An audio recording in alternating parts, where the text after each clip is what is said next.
Go for it. Hey guys, the WalterFootball.com After Dark show for August 23rd, 2024. We're going to be doing another 2024 fantasy football mock draft. I'm gonna post the link now in the chat so you guys can hop in as I do the intros, and then I'll tweet that out if we don't have enough spaces filled. So please hit like, subscribe, comment below, share this video, visit the link in the description for the merch store. All that will be highly appreciated. As you can see here on the merch store, we have a ton of t-shirts. August is still Gluttony Month, so you can still get your Gluttony Month t-shirts. Very important to spread the news. However, September is coming up soon, so September is Lust Month. It is very important to spread the word that lust rights are human rights as well. So as you can see here, we have a nice Biden eating an ice cream cone with Ashley showers. It wouldn't allow me to make a photo of someone showering and Biden leering at it. Like, just ChatGPT just would not have it. Like, this is the best I could do. But yeah, you can get this shirt as well. We celebrate all 7 deadly sins. We don't discriminate against any of them. So yeah, so a ton of t-shirts here. Any of them would help support the show. Also consider super chats, super stickers. All that will be really appreciated. Thanks so much to John Sanders and Slew recently, and also Germ. You guys have been so awesome with your contributions. Also Degeneron and Kevin Kovac in the past. You guys really keep the show going because YouTube ads pay almost nothing. Like last time we had a show with no super chats or super stickers, we had like 61 cents or something like that, which is it's like a quarter of a McDonald's cheeseburger, which is almost nothing. So you guys are awesome for keeping the show going. Also, consider buying my book on Amazon. My third book is Jerks of the College Years. If you like Jerks of the Week, I'm sure you'll like this. It's my stories from Penn State. I made fun of all these people plus many more during my 6 years at Penn State. You can buy this. Also, my second book, How the 2020 MVP Was Stolen. This is the story about how Brett Favre tried to steal the MVP award from Aaron Rodgers. It's a true story. You can read all about it here in my book. So also, I have one more book. It's a safety and a field goal on Amazon. So any of these things would help support the show. But yeah, we are joined by Dave tonight, aka Body Burner. Dave, how's it going? Pretty good. Thanks for having me on. The best host you had this week, or co-host you had this week. Yeah, it's funny. So we've had Schmitty from Philly on Tuesday, Kenny on Wednesday. You've been in fantasy leagues with both of them, so I enjoyed the trash talking, which is a huge part of fantasy football, especially if you draft live, which we don't do anymore. It used to be like nothing but live drafts, but now it's all online, which is kind of a shame. I'm in 3 leagues, and all of them are online, so it's kind of a bummer. Yeah, I missed the live drafts. The best part of the live draft is people would fall or people would reach like crazy, like 5 rounds up for somebody. Mm-hmm. I feel now that you have like the interface in front of you and everyone has the same. They might be using different rankings on the side, but everyone has the same thing in front of them. Yeah. And no one falls 5-6 picks for 2-3 rounds later. Excuse me, 2-3 rounds later than they should. Yeah, it feels like everything is kind of it kind of consolidated for the most part. Where you're right, before like it was like the Wild West, like when things started out, like people's rankings were all over the place, and you can make fun of people for that. So Mike saying highly recommend Jerks of the College Years. Thank you so much, Mike. Thanks for buying the book. Joey, I posted the link on Twitter, so hopefully you can join. Mike says too soon for lust. I'm still smack in the middle of gluttony. Yeah, you're right. That's true. That's true. Do you order these? Like, where are you coming up with these Gluttony Month? Is that something real, or are you just making this up? I just made it up. I don't know. I thought it through because like I was trying to figure out like which months were correct for the deadly sins. So for gluttony, I kind of made fun of myself. Like the T-shirt kind of looks like me almost. So where is it? So yeah, this guy. It's terrible order, man. Terrible order. So everyone's getting fat and ugly in August. Now you want to be lustful in September. Well, about September being lust month is like, college kids going back to school, and I thought that was the best thing for lust month. I did have reasons for the other ones. Let's see real quick as the room fills up. November being sloth month is like Thanksgiving, just watching football, eating turkey, just being fat.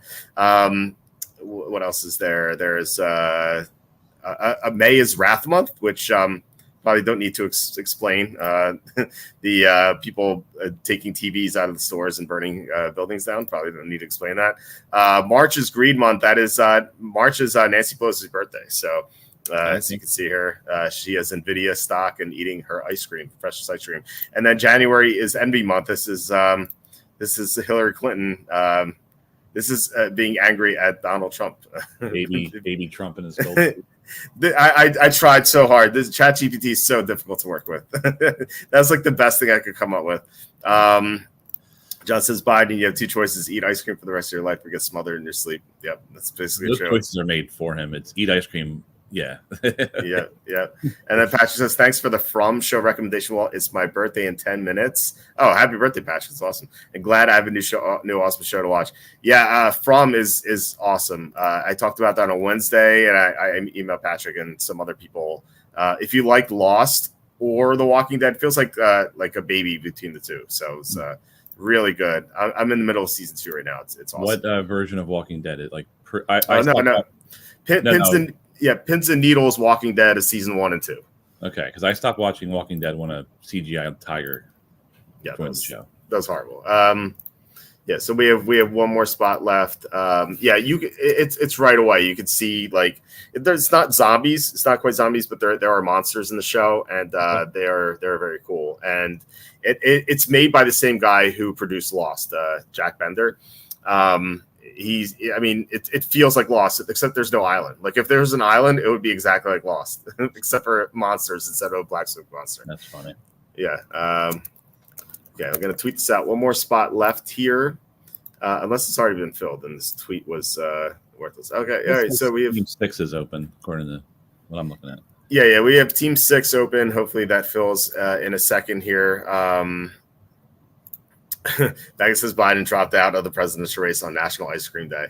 Well, maybe that was like a celebration for him, kind of like going into retirement, I don't know. He was not really dropped out. He was kind of like forced out. So, I do love the DNC right now where they're saying, he's a selfless person. He did this for democracy. Bill Clinton said something like it's so hard. Like he did the hardest thing for any politician, which is like voluntarily give up power. Mm-hmm. What voluntary? He was told. Yeah, and it shouldn't be about power. It should be about helping the country. That's like what mindset is this? All right, we got a full room here. I'm gonna hit start draft. Now I am on the clock with the number 1 pick. I have not drafted at a 1, 5, and 8, so I figured I'd go for 1. And I'm gonna stick with my rankings. I love Breece Hall, but I think you can make a case for Breece Hall, McCaffrey, or Bijan being the number 1 pick.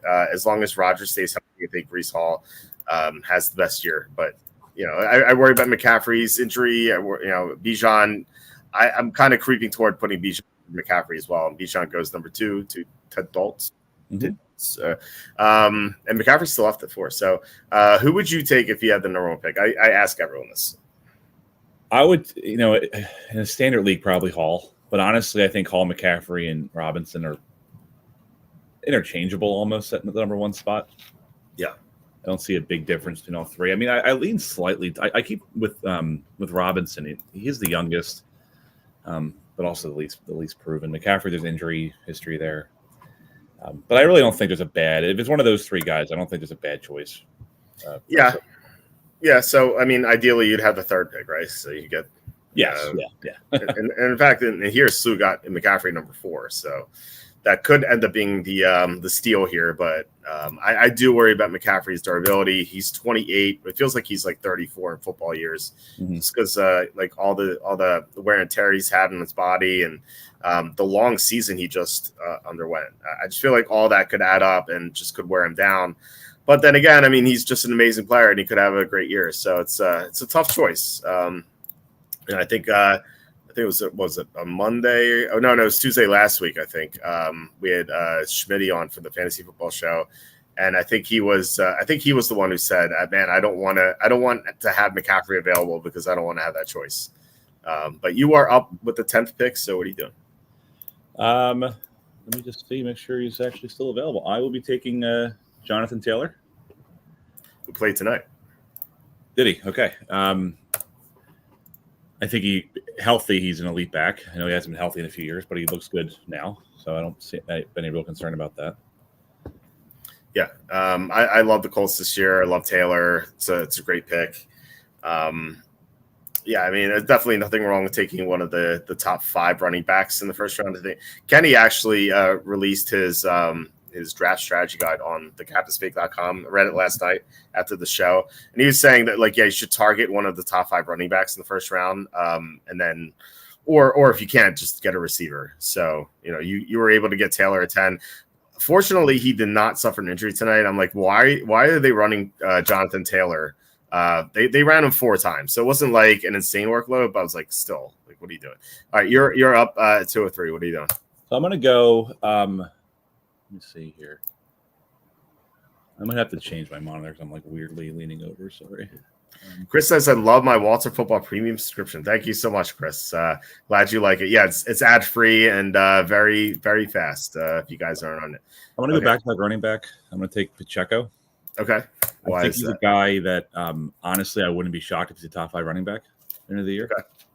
He's going to be playing.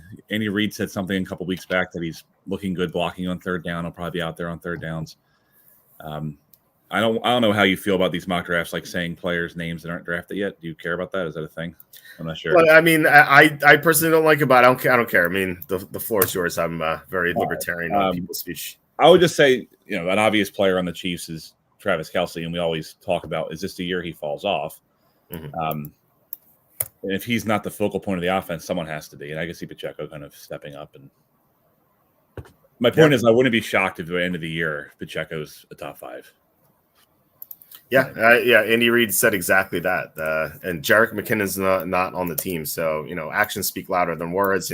Sometimes coaches talk the players up, and then nothing comes to fruition. But if Andy Reid actually, if he didn't mean that, he would have signed McKinnon just in case, but he didn't. So, not that they can't ever sign McKinnon, but Pacheco is currently slated to be the third down back. So, I mean, I think this could be his best season yet, and the Chiefs, they look very strong, especially if their BYU left tackle or their offensive tackle that they took in the second round for BYU pans out.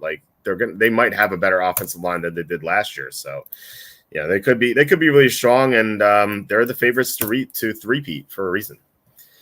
I also remember earlier on the clock. I'll let you do your thing. I'll talk. Yeah, I got 2 picks here. So Marvin Harrison Jr. continues to go in the second round, which I just think is just too early. So this is the tough part of the draft. I feel like none of these players are overly appealing, and ideally, the 2 players I'm going to take here, I'd rather take at the end of the third round. I think that's where they should go, but they're not coming back to me almost certainly. So I guess it doesn't really matter, and there's really no one better. So my first pick is going to be Kenneth Walker, who I've been warming up to.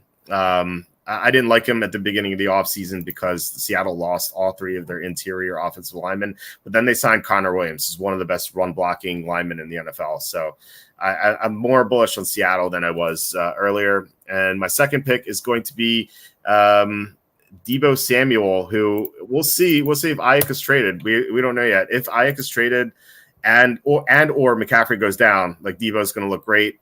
Only one needs to happen. So I still like Deebo a lot. Even if Ayuk is not traded, there's still a chance he has one of his best years because McCaffrey's banged up. But, ideally, Ayuk is dealt.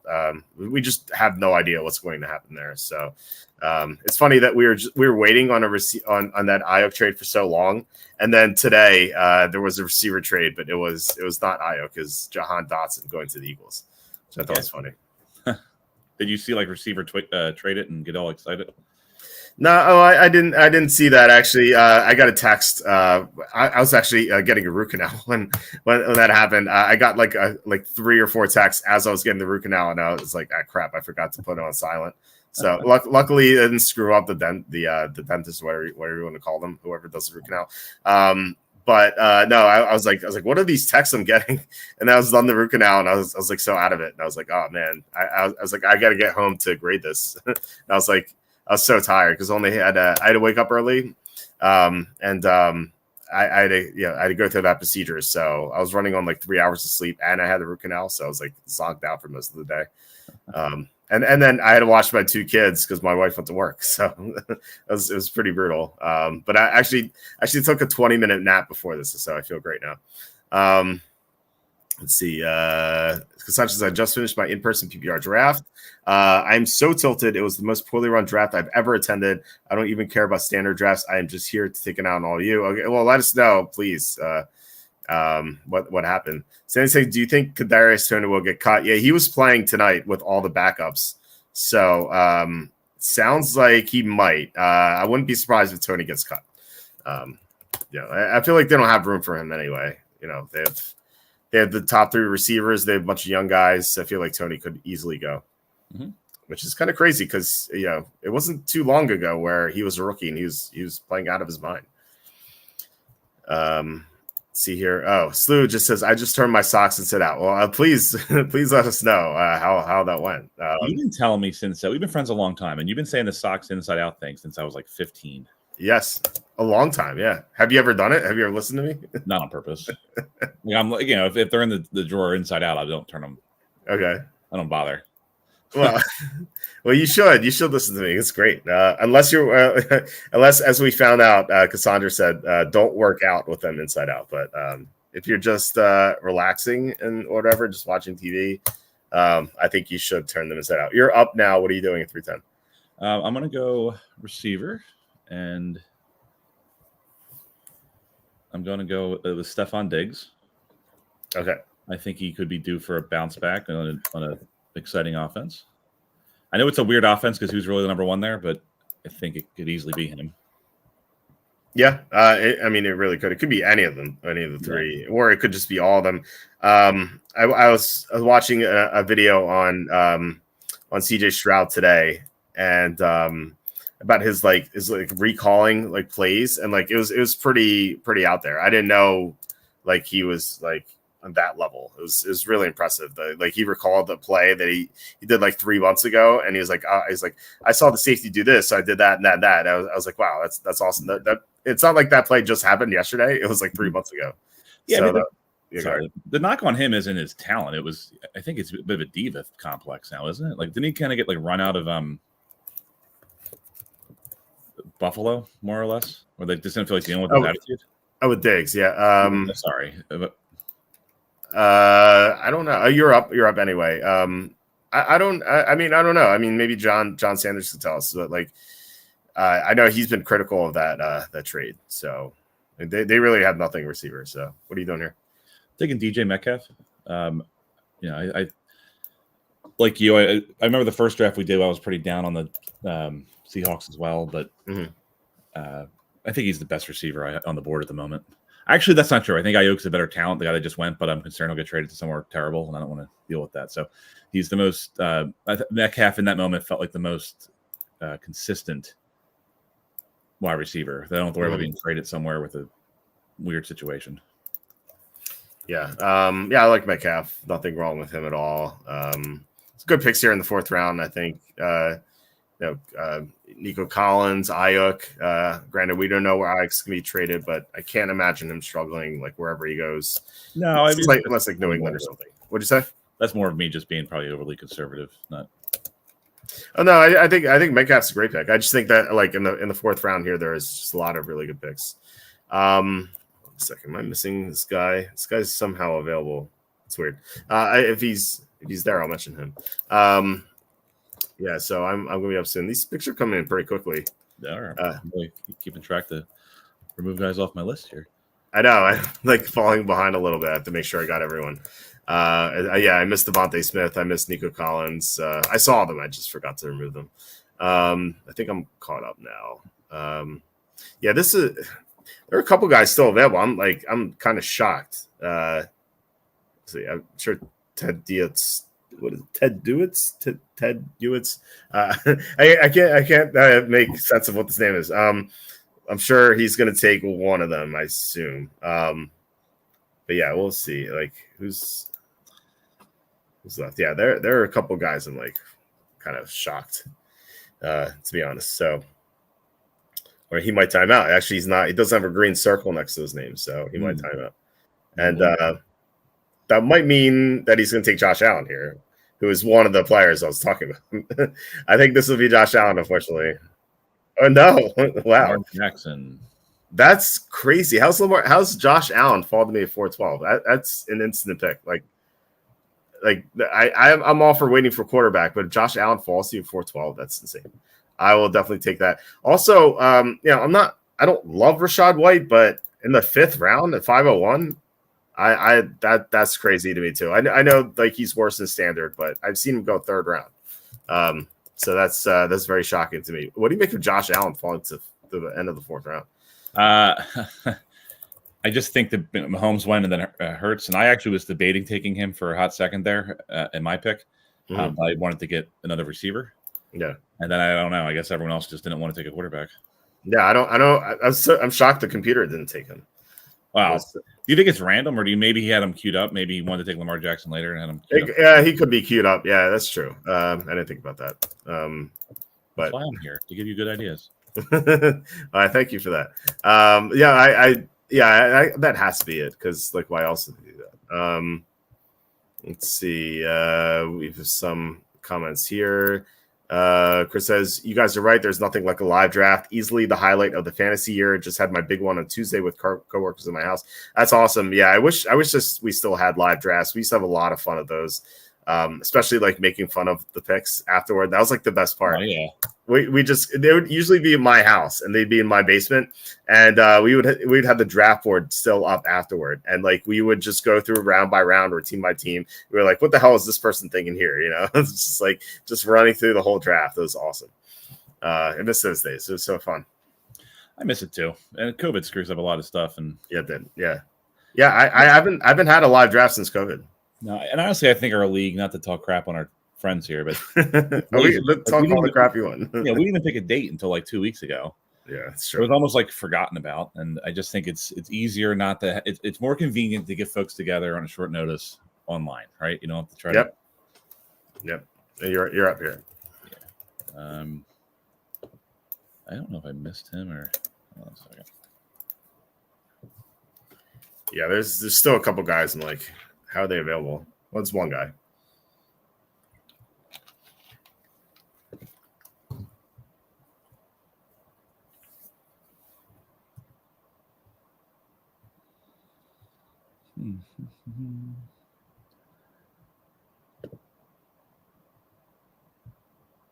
What the hell's on here?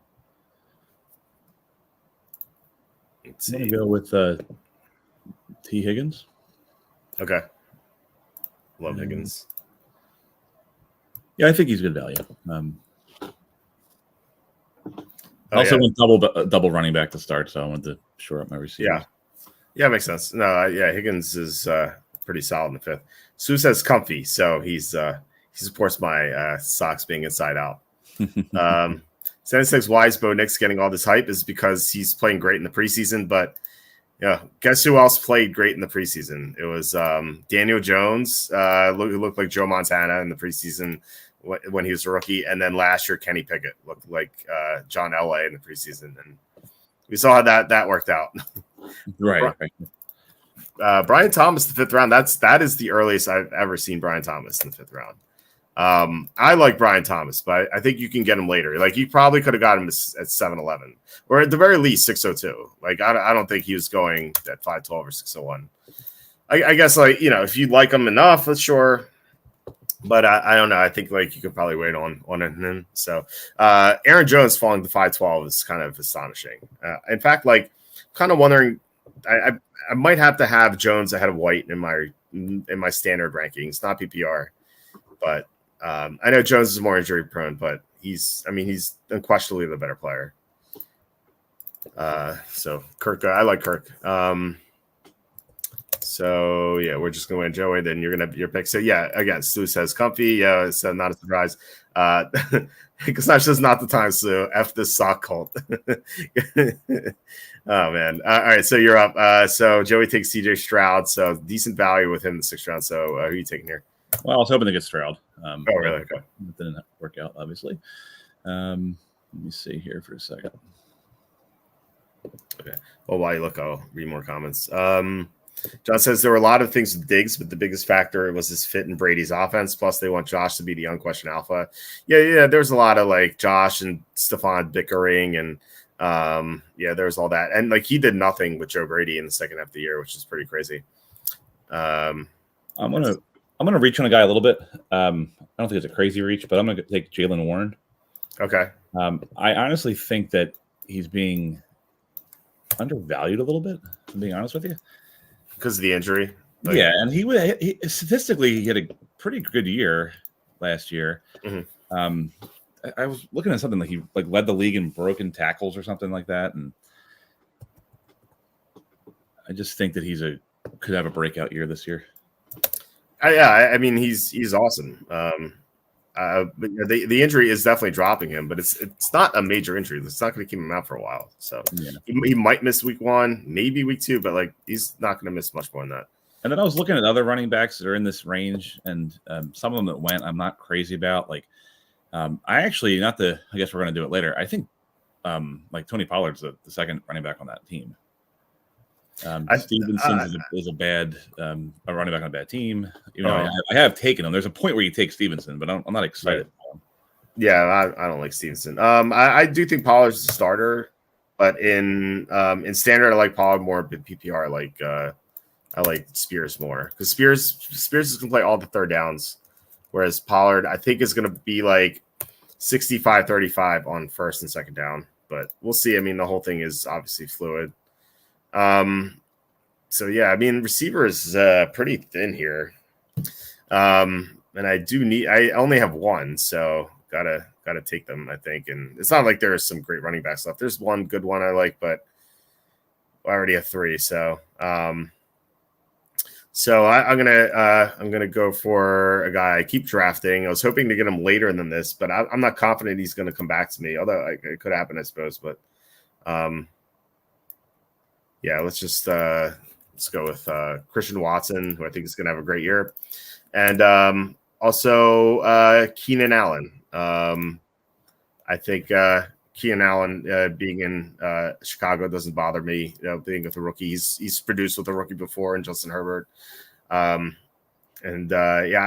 think he should go earlier in this. I think he's just being undervalued at the moment. So I like these two guys. Again, I was hoping to get Watson at 8-12 or something, but I'm not confident he would have fallen back to me. So yeah, if he's there at 7-10 for me, especially if he comes back at 8-3, I'd probably take him. Mm-hmm. Yeah, makes sense.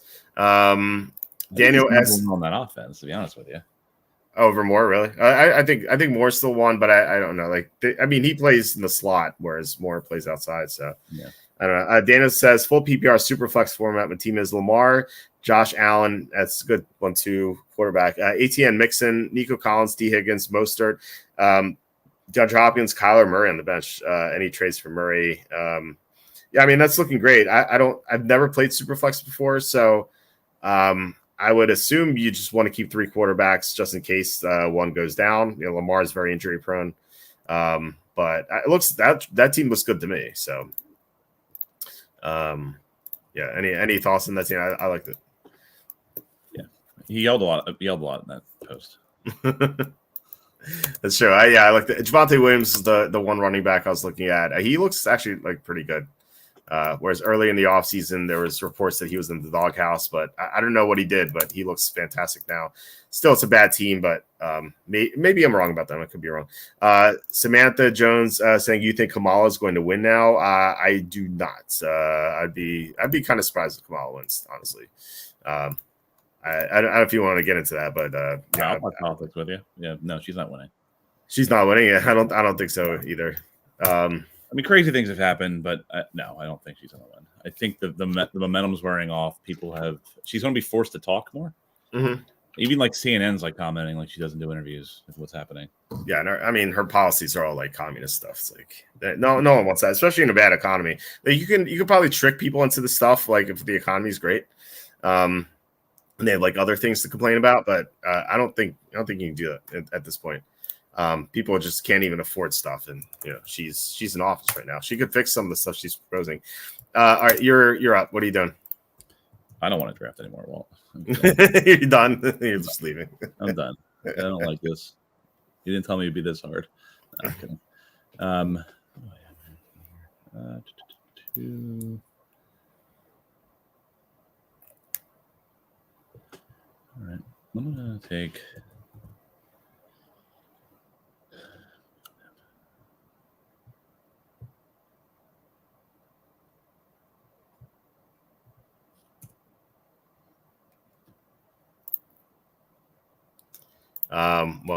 I'll take Zamir White here. Zamir White, yeah. John says Josh Allen finished QB1, QB1, QB2, and QB1 the last 4 seasons due to regress. I guess so. But even if he's QB3, I'm pretty happy with that at 412. Well, some weapons. I mean, there's some. I get that, but well, there could always be new weapons. It's great quarterbacks make new weapons. Like, I don't think Jordy Nelson would have been much without Aaron Rodgers, for example. So who knows? We'll see what Josh Allen does. I think Kincaid could be in for a monster year. I was kind of upset that he was taken. I've seen him fall to like round 6, so I was hoping he would come back to me so I could pair him with Josh Allen, which I suppose I could have done at 501. But I just thought Rashad White and also Aaron Jones being available was kind of nuts. So yeah, took my third running back there. Bagley saying for that team, if you want to downgrade Murray to another quarterback or something else in exchange, I'd consider it. But I like having 3 quarterbacks on my roster just in case of injury. Yeah, that is my feeling about that as well. Chris says, I'm still haunted by Walt's story about the league where your pick was literally the name you said. In this case, Michael Westbrook instead of Brian Westbrook, 5th overall. Yeah, that was Drew's league. Yeah, that was Drew's rule. That was a stupid rule. That's the same league where someone was like, he was up on the clock and he yelled Marcel Shipp like as a joke, and then Drew made him draft Marcel Shipp in the 2nd round. He stormed out of the draft. Yeah, I would. That's what I would do. Like, you're not taking my money. Yeah, you're joking around. Like I heard, like if you asked a question, like if you said, "Hey, is still available?" No, not anymore. You took them. Yep. That league is no longer around. It's probably for a reason. That league was fun, just how easy it was. It was very easy. When I first joined that league, you were in that league for a lot longer than I was. But when I first joined that league with you, it was 2 running backs, no flex, touchdown scoring. The fact that you could take like a kicker in like the 8th round, and it was probably the right decision. Someone took a kicker in the 6th round of that league, and it wasn't even a bad decision because kickers outscored almost every player. Yeah, because the scoring system was so screwed up. You're up again. Yeah. I'll say like while you're drafting, I'll explain the scoring system. So it was only like you basically only got points on touchdowns. Like there was some yardage points involved, but like not much. And so like kickers would outscore almost everyone. Like the kickers would usually be the highest scoring players on in the league. So people started noticing that and taking kickers like in the 6th round. It's so stupid. But yeah, we that was the league where if you mentioned a player when you're on the clock, like you had to take them. And someone had to take Michael Westbrook instead of Brian Westbrook. Yeah, it's terrible. It's horrible. Yeah, but yeah, it was that league was very easy to win in. I was. That was also the league where we were walking around and someone's drafting out of the PPR section of their fantasy magazine, and it was not PPR.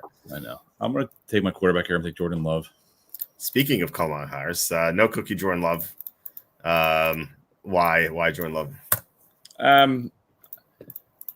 Honestly, I just he was the top player on my board. I wanted the quarterback, and it was just kind of looking through different options. I wasn't really in love with any of the other receivers. There were some sleepers that I have on my list that I thought about, but I don't want to reach for them. Yeah. I like Love there. It's pretty good. I don't think he would make it back to you 9-10. Usually goes around this area. So yeah. Like I was debating Ingram. I like Ingram. But then I'm looking at a handful of guys here. And there's also a lot of tight ends in this range that I think I'm comfortable with. And there's a handful of running backs and wide receivers I like, but there's also a grouping of them that I don't see much difference in. Yeah. Yeah, I think I agree with that. Let's see. Joey says I've gotten sniped a ton. Walter sniped Kenneth Walker. They sniped Higgins. I haven't picked 11th yet. So hey, yeah, that's well. Hopefully your real draft is easier. It's good preparation. here. John says I like Keenan Allen more PPR. I do as well, but 7th round is still pretty good. It makes you feel better. You definitely sniped Stroud for me. I was hoping he'd fall back around. Cassandra's saying, Walt, the rule at the draft is no electronic devices. Wow, which is great. 2 hours before 3 people said they would be doing their picks over Zoom and another submitted auto drafts. Wow. Yeah, so the commissioner gave him 4 quarterbacks. Jackson and Burrow went back-to-back at the 1 pick turn. I was at 10 without a quarterback. Wow, that's crazy. Yeah. Yeah, no electronic devices is pretty nuts. I guess you could just print out your rankings, but I've always done stuff on laptops. Like before everyone started doing it, like this is back in like 06 or 07. I just brought my laptop because all my rankings would be on the site. Hey, don't be I did it before it was cool. Well, I didn't. But I mean that was my job. So like the rankings were on the site, so I just drafted off that. We had a bunch of picks in a row here. I feel like Ted Dewitt's has been on auto draft for a while, so we don't have to talk about his team. All right, so I am up now. Probably just going to go running back receiver here. Don't really see anything to do otherwise. Yeah, well, actually, yeah. Well, I'm going to make my first pick. It's going to be – let's go to all. I've been taking Chuba Hubbard a lot. You guys don't need to hear why. He's starting running back on the Panthers, and the Panthers are going to be a lot better this year. They fixed their offensive line, so pretty happy about that from Hubbard's standpoint. Plus, like Jonathan Brooks is not going to play till at least week 5. Are you concerned that if Brooks does come back week 5, like you're now in a weird spot where Hubbard loses a lot of value? No, because he's coming off the torn ACL, so he's not going to be like he's not going to get the full workload anyway. And I feel like they're going to ease him into it. Okay. So a pick here I'm going to make. I haven't drafted this guy yet. I'm going to take Keon Coleman to pair him with Josh Allen.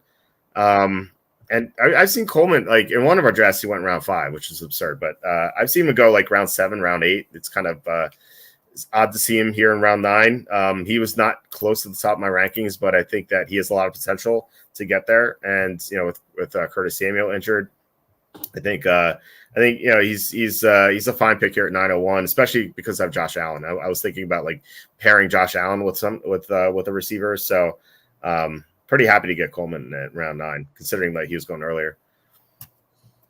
Yeah. Jackson, the jig move goes. Kyler Murray. Speaking of Kyler Murray, he goes as well. Let's see here. Stanley's saying, why is Kamala Harris rising in the polls? Is there something I'm missing? She's not, though. She's dipping in the polls now. But she's like low at first, and then she rose, and then she's dipping now. So yeah, I mean, it was what she was bound to rise because she's kind of like the new candidate that like people are excited. They're like, oh, it's not Biden, so sure. Anyone that wasn't Biden was going to get a bump because they were so down on Biden. Right. But then now she's talking about like communist stuff and every major poll, even like the Real Clear Politics average, all the battleground states are within margin of error. Mm-hmm. At this point, no. Sorry, I was distracted by a terrible pick. I was like, why? I couldn't believe it. What was I saying? Oh, the fact that she's not up 5 points, like 55%. Like I think Biden was up 8 points at this point in 2020. In 2010, or sorry, 2010. In 2016, Hillary was up 12 points the week before the election. So I don't trust these polls at all. All right, so you're up at 9-10. All right. I should say I don't trust these polls because it feels like they don't read. The pollsters have they do a bad job of trying to reach Republicans because Republicans just like generally don't answer their phones. Whereas, like, cat ladies who do nothing usually do. Hey, let's not talk about cat ladies. Not nice. Yeah. Some cat ladies are okay. I don't hate all of them. I don't discriminate. It's just like the miserable cat ladies are the bad ones. I'm hoping I don't time out here. Oh, here we go. All right, hold on. I think it was last year when Fantasy Football Calculator. It was like everyone. There was like a run on people just timing out. 4 seconds. 3, 2. Got it. All right, there we go. It was a little bit of a panic pick. My computer kind of like, I got to work on my technology on one of these mock drafts with you. Every time it's like some stupid glitch. Really? Yeah, it's my crap. It's not the site. I just have, I got a snipe there, to be honest with you. I was hoping to get Doodle or Daddle, whatever you say his name. I like Doodle. I'm terrible with, I don't like, I read. It's like one of those things where you never hear the name. Yeah. You know? I think we should call him Doodle from now on. Sounds like we play. You know, I'm sure your listeners might know this, like the Magic the Gathering stuff. I am terrible with like card names. It's like I play this card that does this thing, but I can't pronounce it. No, I mean, as long as you know what it does, you're a very good player. So always enjoy our games together. Wish we had more people to play with, but you know, it's fun. Yeah, all right. You're up in the 10th round. All right, I am going to take. People don't like my play style. I'm going to take a receiver. I'm going to take Jacoby Myers. I like Myers. Back to sayings. Oh, yeah, that was the Bloomberg poll that had up 49-37 a week before. That was hilarious. And yeah, you always have to look into the methodology of these polls. It's always a good idea to stratify your sample because of the non-response biases mentioned. Yeah, exactly. I like, that's why, I mean, I know it's not perfect, but that's why I do look at like the Real Clear Politics. At least they kind of like aggregate everything together. Mm-hmm. So, you know, the weird poll that has Trump up 6, like Rasmussen or something like that, is going to be canceled out by the weird one that has Harris up 8, like the outliers. Right. Yeah. You can't just blindly look at that. But yeah, I still think that it's usually skewed to Democrats just because they can't reach Republicans. Like they have a tough time doing that. I think Kenny was talking about that as well. I can't remember if it was on air or off the air, but he was saying that like he actually knows the pollster, and he told them, the pollster told him, he's like, yeah, we just can't find the Republicans. Like we just can't reach them. Yeah. So, you know, I also wonder how much of it is it that Republicans, especially Trump's supporters, don't want to be open about it. Yeah, there is. I feel like it's either one or the other. They either like are super openly about it, and they wear like t-shirts, like crazy t-shirts. Like I do that as well, but I'm more libertarian. But or it's like the secret thing that's like just don't tell anyone. Right. I mean, I know it's completely anecdotal, but I live in Northeast Philly, which is a super, blue city, blue area. Mm-hmm. I drive around my neighborhood. I don't see any Kamala Harris signs. Yep. I see Trump signs. I know that doesn't mean much. It's purely, like I said, anecdotal nonsense. But if Trump pulls 25-30% from Philly, I think he wins Pennsylvania. Oh, yeah. All right, so I took Ricky Pearsall, Braylon Allen. These are two common picks I've been taking for a while. Pearsall, I think, the whole thing is it's like if Ike is traded, Pearsall suddenly the receiver 2 on the team. And Debo, I know it's not ideal to go Debo and Pearsall, but it's whatever. It's 10, 12, 11, 1. It's fine. I'm okay with it. It's kind of, I don't like handcuffing, but still, I think it's okay. Ideally, I wouldn't, but like I was not going to take him at 901, but I think 10-12 is okay. Braylon Allen, I love him as a sleeper. He's the I actually handcuffed both my guys. I didn't think about that, but yeah, I like Braylon Allen is if Breece Hall goes down, he's going to be a stud. I think he looks really good. He's a tough runner. He's a pass catcher out of the backfield. Like he does everything, like kind of like Breece Hall. So I like those two guys as sleepers. So. Not really ideal to handcuff both of them, but it's whatever. Adonai Mitchell, who just went at 11:06, he played tonight. He saw more targets than Michael Pittman Jr. from Anthony Richardson. So worth noting, I think, small sample size. He played a quarter and a half. So, but he saw 4 targets. He caught a touchdown pass. Looked pretty good.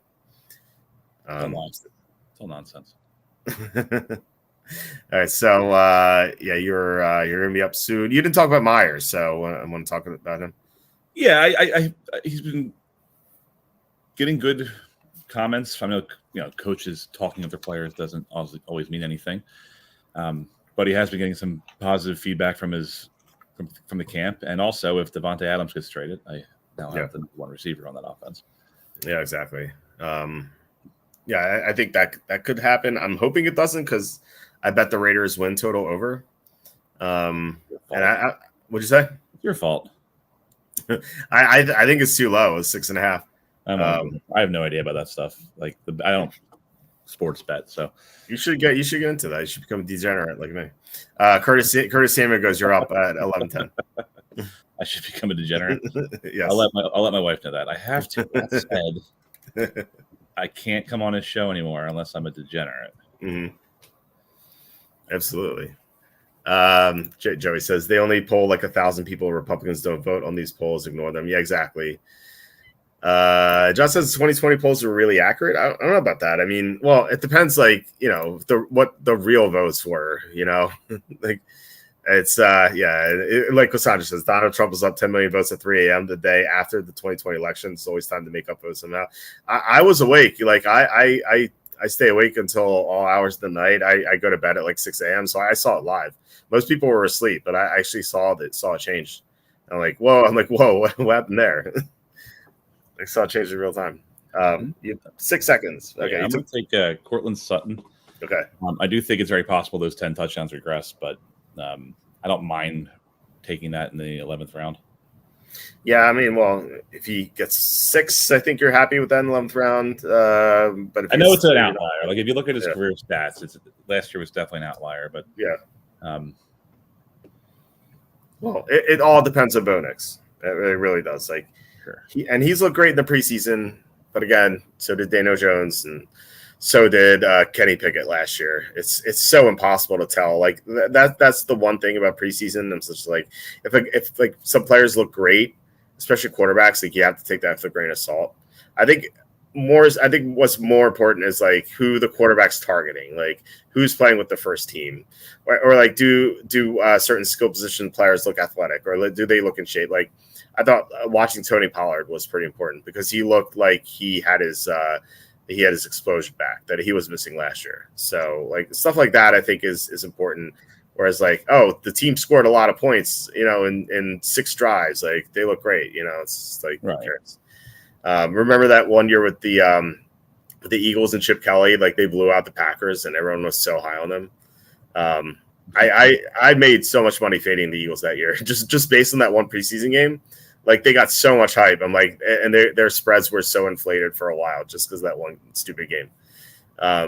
So yeah, you can take it the other way. And I always like fading a team in week 1 that's gotten overhyped. Greg Dortch, shout out to Greg Dortch. I love Greg Dortch. All right, you're up at 12:03. I don't want to be anymore.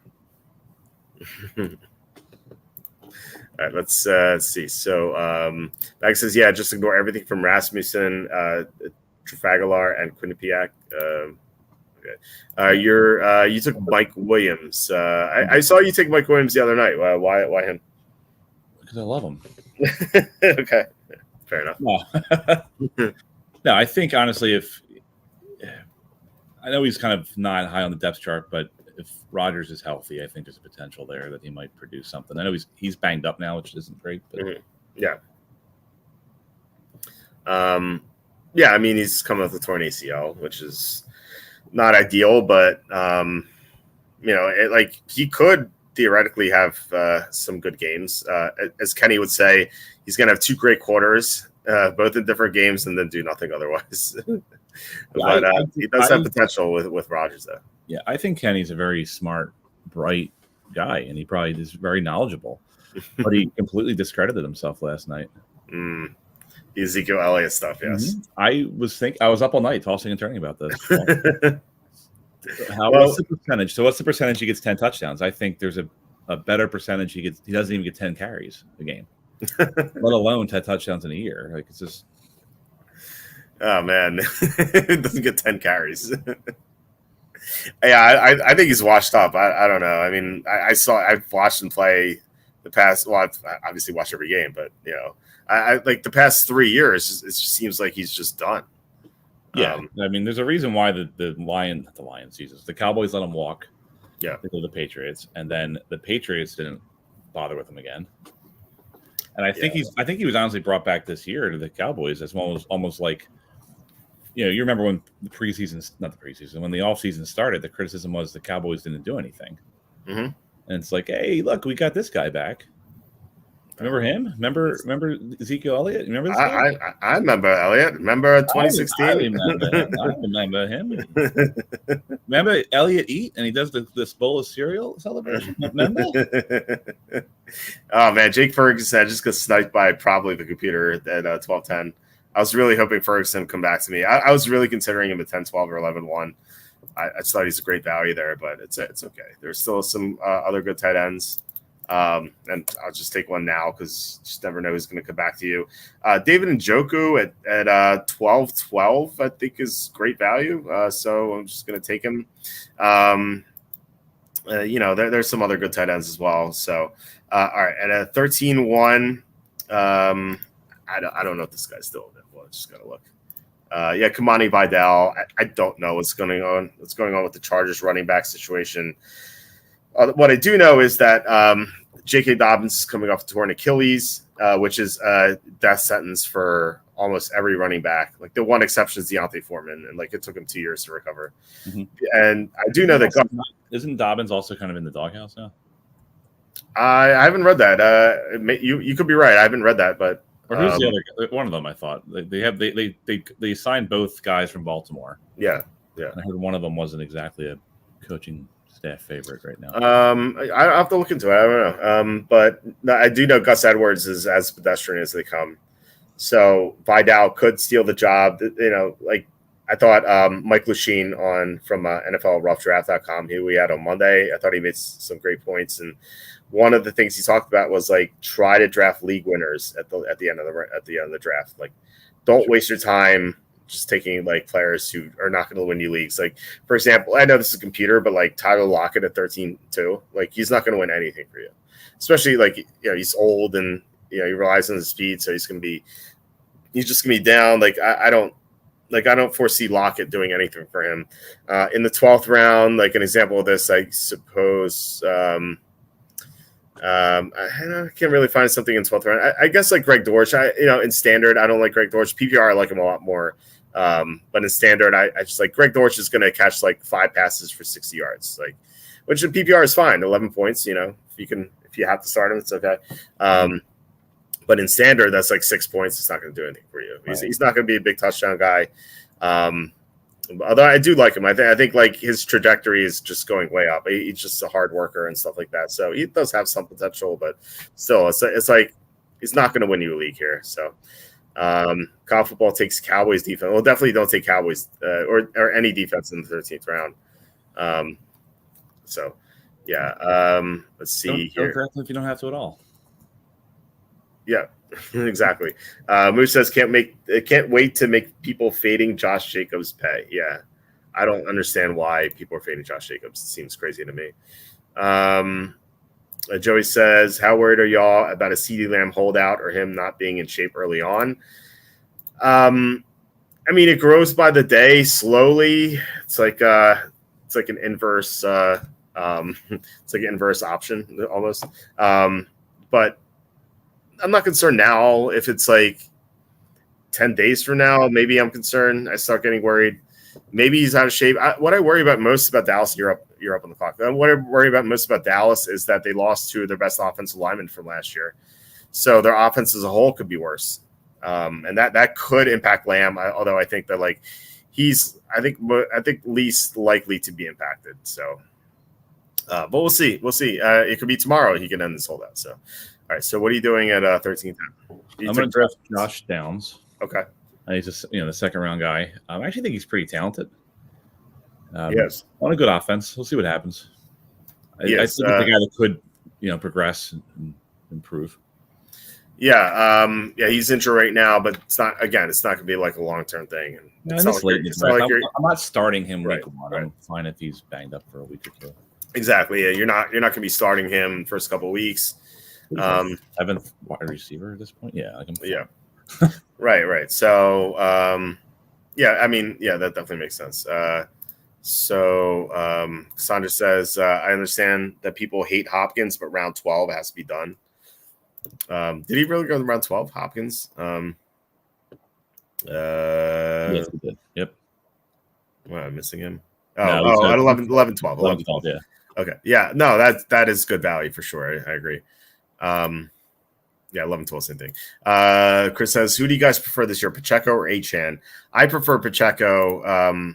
Miami lost two of its best run blocking offensive linemen, so they're not going to run nearly as well. Plus, their defense took a huge hit. So what happened last year was like Miami got out to these massive leads against bad teams, and then they just sat on the ball in the second half, just ran like crazy. It's not going to happen this year because the defense sucks. So they're going to be in a lot of shootouts. So they're going to be able to run. They're going to have to run less. And plus, Achane is not a guy who's going to carry a workload. He's going to get like 10 to 12 carries a game. Now he could turn those into massive gains. There's that potential. So I like him more in best ball. But as far as regular fantasy, I'm not a fan. So I think Pacheco is going to be way more consistent. But you're up again in the 14th round here. Yeah.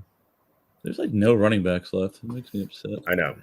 It's a sharp draft here. It's tough to get good players here. Whereas in your real leagues, you'll probably do better. So for sure, you do these drafts now, and you feel like you're an idiot. Like there's no one here to take. Yep. And then you do the real draft. It's like, why are all the guys I like still available? So people who haven't swum competitively will not get this. But it's kind of like when you practice, you wear those drag suits. And like you're like slowed down, but when you're in a swim meet, you actually you actually wear your Speedo or whatever, so you're faster. That's what it reminds me of. Like these mock drafts, you're just practicing and it's harder in 5 seconds. Yeah, no. There's a shit. Where'd he go? I lost him there. Shit. Who did I take? I was about to click on a homer pick of Mr. Dotson, who was just graded over, but I somehow lost him in the shuffle here, and then that's okay. I'm not that worried about it. Yeah, Luke McCaffrey, he stands to benefit from that, I think. Dalton Schultz would be a great pick if he also didn't take Goddard. Yeah, I know. I would not take him. That was clearly. It's funny. So last time I was on with you, I had issues with Fantasy Football Calculator. The issue was the offense at like round 4, and I couldn't get back into the draft. Yes, I think I'm good for one computer pick every time I'm on with you. It's the average 1.0 computer pick per draft. My home computer setup is like non-existent. I'd like just right now. I'm sure the presentation's crap because I'm like leaning over because the camera's here, where the computer is here. Okay, it's a mess. That's okay. It's okay. Just looking at some of these picks here. Mooney, I think, has some potential. Burton does as well. I think he caught a touchdown in the. This is funny.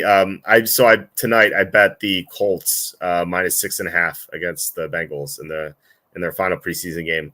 That was a wild game. I don't know if you guys saw what happened, but the Colts were up 20-7 in the fourth quarter, and so they're favored by 6.5. And so I'm doing the math. Obviously, it's easy math. So the Colts get a touchdown and kick the extra point. They're covering. The Bengals do that. They're covering instead of the Colts. And of course, like the Bengals do nothing all game. Those 7 points they had were off of pick six. They finally get an offensive drive together. It was third down and long in the red zone, and they just throw a touchdown to Burton, and he catches them like, oh, come on, at least miss the extra point. And of course they make it. So 20-14 with 4 minutes left. I think I'd definitely lose. And then because of the new kickoff rules, the Colts returned the ball to the 40. And then this backup running back who they got from the Bears like last week, he runs for like a 60-yard touchdown or something. And so the Colts go up 27-14. And I'm like, all right, there's like 2 minutes left. Hopefully the Bengals don't get another backdoor touchdown. And the Bengals head coach just decides to kneel on it. Just ends the game. Doesn't even try to score. Like, this is insane. Were you crying? Tears of joy. I was very happy. No, cry sad tears. I want you to be sad. You want me to be sad? Always. That's mean, Dave. You're a mean man. Mean man. Yeah. Bagus says I would take Pacheco several rounds before Achane. Yeah, me too. I had a funny moment with I can't remember who it was, but I was drafting. It was like 5th round, and I forgot. I didn't notice that Derrick Henry was taken. And like I had Derrick Henry like near the top. I'm like, oh man, do I really want Derrick Henry here? I'm like, I guess I'll take him. And then I was like, oh wait, we went at 212. Literally no. Yeah, that's in the 5th round. All right. Anyway, I am up here. You are right about. Let's see what running backs are left. There's really nothing. There's no one. There's no. There's no receivers, no running backs. No, there's not much at all. The consolation in a real draft, especially how late we're drafting, I'd probably be taking a kicker in a defense here and not worrying about it. Yeah, I think you're right.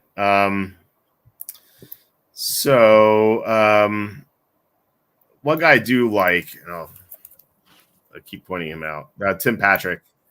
And I'll talk about him in a second, but I have to make this other pick.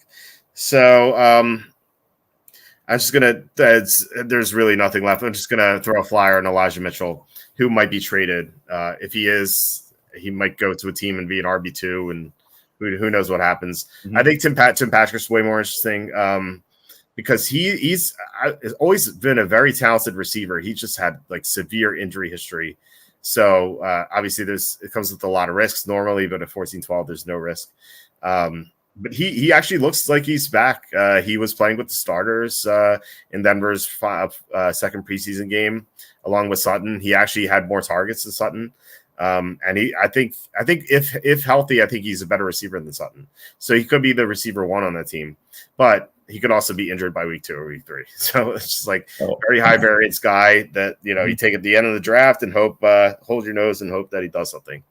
To be honest with you, I was actually, I almost drafted Patrick before the computer took Schultz for me. Yeah. But then I remembered I took Sutton. Yeah. Well, I'm not going to say who you can get here at 15-10, but just tell me. Be a good friend. I'll tell you when you're on the clock. I don't want the Sanders to snipe him. I don't care. You don't care. Well, yeah, you talked about almost drafting him before. Oh, is he still there? Your new friend. I didn't realize he was still there. Was he still there? Yes, I saw him when I was on the clock, and he didn't go. So, of course, obviously Sanders couldn't take him now because he's listening. Yeah, that's fine. Although Sanders has taken receivers in 3 of the past 4 picks, so could he do 4 or 5? I've been upset with myself because I went back-to-back running back, but my running backs, I only have 4 on the roster, so that's not great. Yeah. But then again, it's like no one here I even want to draft. So yeah, I think that like maybe you can always learn something in the draft. I feel like the takeaway here. Nice Sanders. All right, anyway, no, the takeaway here is that like I think what happened? I took a kicker. I guess so. You're an auto draft for some reason. I don't know why. No, whatever. Fine, kicker. That's what I would do in a real draft anyway. So yeah. So no. The takeaway is like round 9, round 10, round 11. I think that's when you go running back because they run out very quickly. Although in a real draft, maybe not so much, but still, I think if you're drafting with a lot of sharp people, just try to get those running backs because like here there's some passable receivers you can take. Like I took Patrick, like Judy went, Dotson went the pick before you, McCaffrey in the 14th round. Like these guys are functional players. Like you can plug them in if you need to. Whereas like the running backs here, man, it's British Brooks just went 16th round. I'm sure that's a joke pick by Cassandra, but now British Brooks may not be on a team. Audric Estime is a rookie, but he's buried on the depth chart. Jamal Williams kind of sucks, but it's like he is the RB2, I suppose. My guy Elijah Mitchell is not functional unless he's traded for. Marshawn Lloyd's injured. Antonio Gibson not very good, not PPR. Dylan Lobby's buried on the depth chart. Like these running backs late are just awful. Like I'm gonna take a really bad running back here. Keaton Mitchell went that. If he was healthy, he'd be going a lot earlier, but he's coming off the torn ACL, so he's not going to be playing for a while. So, like all these running backs late, just not very good. So, yeah, I think if you're just drafting the second half of the draft, I'm going to take my least favorite running back in the league. Okay, Right here, I'm excited. Damian Pierce. Okay. Yeah, he's the RB2, you know. He is, but he's terrible. Who's A. Brown? Who is AJ that? Brown's brother. AJ Brown's. Who's this? Yeah, show player card. Who is this? Oh, Antonio Brown. Oh, well done. Well done. You remember, it was like years ago. Do you remember there was like two running backs? Like, well, obviously Ricky Williams on the Dolphins, and there was a Ricky Williams on the Colts. Yeah, Ricky X Williams. Yeah. I remember that being a thing where people would like try to draft him or like pick him up and try to trade him. Yeah. Was there was two Adrian Petersons too, wasn't there? Oh yeah. That's funny. I love the Antonio Brown pick. That dude was so mad. Do you know the Krasensteins? No. They're I guess you're new to Twitter. I kind of Marshawn Lynch awesome. I gotta come up with a great troll here, but I think I'm just gonna take T-Die again. But no, the Krasensteins are they are just these reply guys on Twitter. You know, the super liberal guys, and they always post nonsense. So Antonio Brown referred to one of them as I don't want to get deplatformed, but FAGGOT of the year, and this guy got so mad. He's like went on a rant. He posted all of Antonio Brown's like off the field history. He's like this guy is calling me this. I can't believe it. Look at this guy's history. It's like people are replying. They're like, dude, he's just trolling you. Like, calm down. All right, I have to go Travis Dye. Cassandra says we have to have T-Die in every league. T-Die went in the 5th round of Wednesday's draft. No, Tuesday's draft. Schmidt did that? Yeah, he took him by accident. And then so I changed. So here you can actually change picks. Like you can go here. Now that the draft's over, you can't do it. But like during the draft, you can actually change picks as the commissioner here. And so I changed it to what he wanted. And then at the end in the 16th round, I took Die. And Smitty's like, I was going to take Die as the joke pick. So I sniped him in the 16th round. That's funny. I'll take Jamarcus Russell last. That would have been good. I don't know if he's in the database, but John says Antonio Brown making a comeback. He's how old is Antonio Brown? I don't like if he's in shape. I don't know if he's in shape. He is he's 36. Okay, so maybe not. I thought maybe he'd be like 34 or something. So maybe not, but I feel like I guess like you could do worse. He got voted as the number 8 receiver of all time in some poll recently. Too, if you were to announce like week 2, like some team signs them, it'd be like the number 1 waiver pickup. Everyone would scramble to. Oh yeah. Oh my God. Yeah. Everyone would be excited about it. ESPN wouldn't stop talking about it. Yeah. It would be crazy, especially with all the stuff he does on Twitter. You said you just got it back on Twitter. Make sure you follow Antonio Brown. He's like he has the best. I'm not on Twitter. I have a Twitter. I don't. just look at Antonio Brown's timeline. Like he's the best person on Twitter. It's unbelievable. Like what he does. Yeah. I honestly only have a Twitter because I try to get into these mock drafts when you tweet out. Okay, that's why. That's the only reason I have Twitter. Nice. Vegas says Dolphins had Damian Williams and Damian Williams at the same time. I remember that. Chris says the best was in auction leagues nominating the Bears Adrian Peterson first and watching him go for $50 $200 budget. That's awesome. Love that. Because says I took Britton Covey and British Brooks, soccer players probably did it for Sanders. Okay, there you go. Nice. Vegas says trolling has become less of an art these days precisely because of how easy it is to piss people off. You don't need to put any effort into anymore, which Antonio Brown has figured out pretty quickly. Yeah, I mean Brown is the best troll like of all time. I think he is pretty fantastic. T-Die gets you 2x PPR by Universal Fantasy Rules. So I mean, what's anything times 0 is what?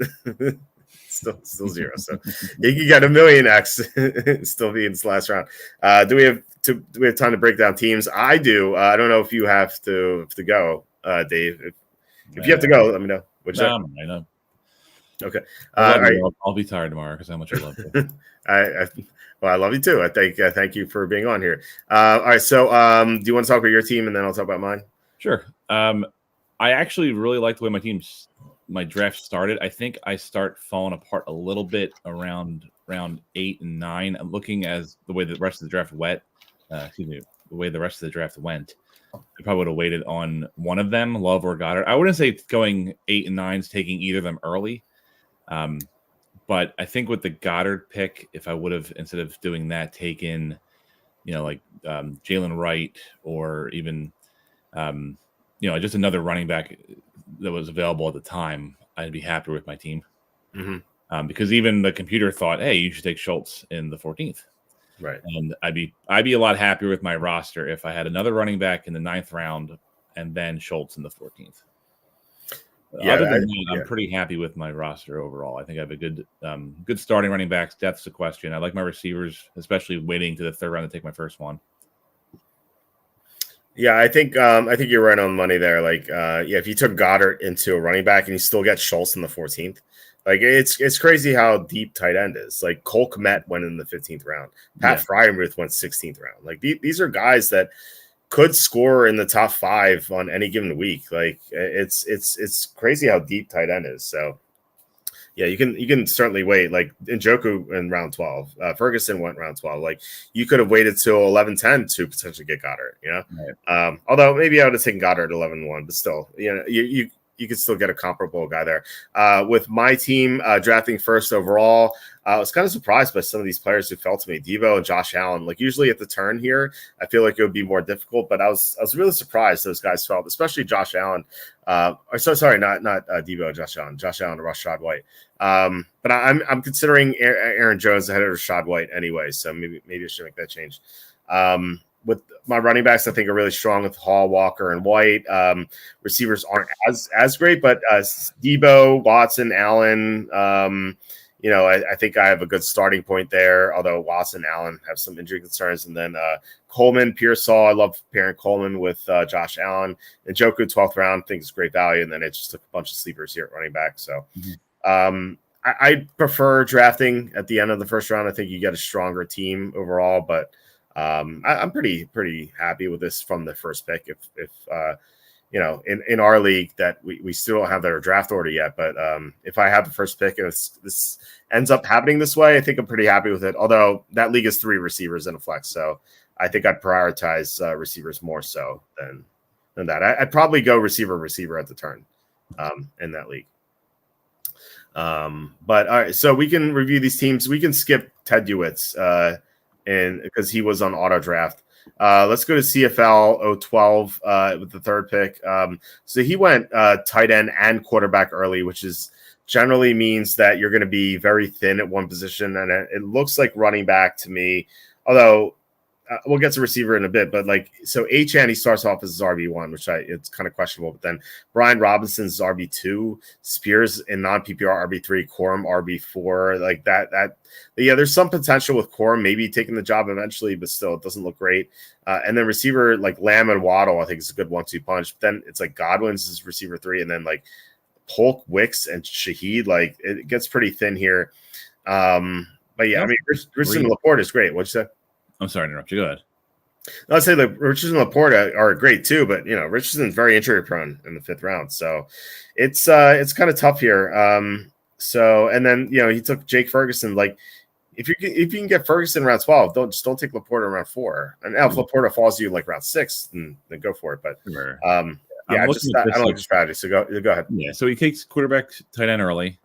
Yeah, and then he still takes. I know like Taysom Hill's kind of probably a troll pick, but he takes three tight ends, takes a backup quarterback, and like, what are you thinking with Fields? Is that just again like he's not even necessarily the starter there? I know there's right. I don't know. I mean, looking at his roster, I'm not a crazy. I like Achane more than you do. I think there's potential there. Like I understand like he's injury prone. I heard something. Was he like not out for 11 weeks last year, but on the injured list for like 11 weeks? Or something last year like that. Like he's very injury prone. Mm-hmm. But I did hear that he put on some more muscle, a little bit of weight, so maybe that'll help. Yeah. He's very explosive. Like if he plays 14 weeks, I think you're very happy with that pick. Yep. But again, that's a big if. Something I just noticed is Achane and Waddle. I was actually just thinking that. I'm like, wait a minute, a little bit of yeah. So I mean, that early, like that's pretty rough. Now if it's like round 2 and round 10, that's okay, but round 2, round 3, same team, like try to avoid that for sure. John saying Miami's too many running backs. Yeah, that's definitely true. It's tough. It's much better in best ball. But not here. Baggy says Luke Musgrave went undrafted, which is ridiculous. Another good tight end who went undrafted. So Team 4 slew got Christian McCaffrey at number 4 overall, which could be a steal there. So his running backs I think look thin. It went after McCaffrey and Mixon. He didn't take a running back to around 8 with Moss, who may not be the starter, and then Benson, who's not the starter now. At least he took some sleepers here, especially Lynch. Looks great. But I like his receivers with Adams, Pittman, Pickens, and Jackson Smith-Njigba. Quarterback here with Joe Burrow, Andrews. I think one of these Andrews Burrow picks should have been a running back. Because, he took Caleb Williams around 12. Like, do you need Burrow around 7 if you can get Caleb Williams around 12? I'd rather turn that into a running back so you have a deeper running back core, or Andrews could be the running back if you really want Burrow, and then you can take a tight end later. I just think it's too tough to go tight end and quarterback early. You can do one, but doing both really constricts you at one of the other more important positions, because like quarterback and tight end are it's crazy how deep they are, because we talked about the running backs and receivers late, and like how bad running backs were, and receivers, I was like, yeah, these guys are okay. They're passable players. Like the tight ends and quarterbacks who went late, like Trevor Lawrence, for example, Freiermuth, Cole Kmet, these are starters on teams, and they're good starters. So you like just keep that in mind. Like you can get good starters late at those positions, whereas you can't do that for running back or receiver. So you kind of have to keep that in mind. So I like to see outside of that, like turn one of these Andrews Burrow into running back, and then I'd like this a lot more. So what are your thoughts on Sue's team? Yeah, I agree. I think Andrews honestly is probably the number one. He's the number one target on that offense, at least in the passing game. So I like Andrews there. I'm not a big. I don't like the Joe Burrow pick that much. To your point, like even looking at my draft, I understand it in the moment. In my draft, I regret that tight end, quarterback 8-9. So Burrow in the 7th, I think is kind of a waste in retrospect. Like if you would have gotten another, like you said, another running back there. Like if he takes Williams, or even like any of the guys that are kind of coming around, that are taking after him. Not everybody, but there's a handful of guys there that I think would have been better. Yeah, Williams, White, Eckler, Brown, Ford, all of them. Yeah. I'm not a big. I don't hate Joe Mixon, but I'm not crazy about him either. So he's older, but if you take Joe Mixon, I think you need a better running back than like your number 3 is Moss. So you said I actually like what's his name, Chase Brown a lot. Yeah. I'm not a big Moss guy. Very thin at receiver, very thin at running back, and I kind of wish that Burrow pick was another running back. So Team 5, Funky Dan. If it wasn't for my hatred of Henry, it kind of hurts this team. So I just think that he's kind of washed up, but. Outside of that, I think this team's good. We have Hill, Cooper, and then if Rice doesn't get suspended, this looks great. Reed Addison, the receiver, looks pretty strong. It's a good quintet receiver. And then pretending Henry's good, and then you have Cook, Harris. That's pretty decent. And I like that he took some running backs late for sleeper value.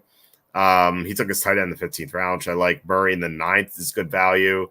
I have nothing bad to say about this team at all. I like it, except for Henry. I can't get past that. But I could be wrong about Henry. I just think that last year he looked washed up. And last year he was splitting touches with Spears, and now he goes to a team missing 3 offensive linemen from the year before. I just don't think it works out, but could be wrong. So what do you think about Funky Dan's team? I have a soft spot for Henry, and it's probably definitely member berries because I had him when he was.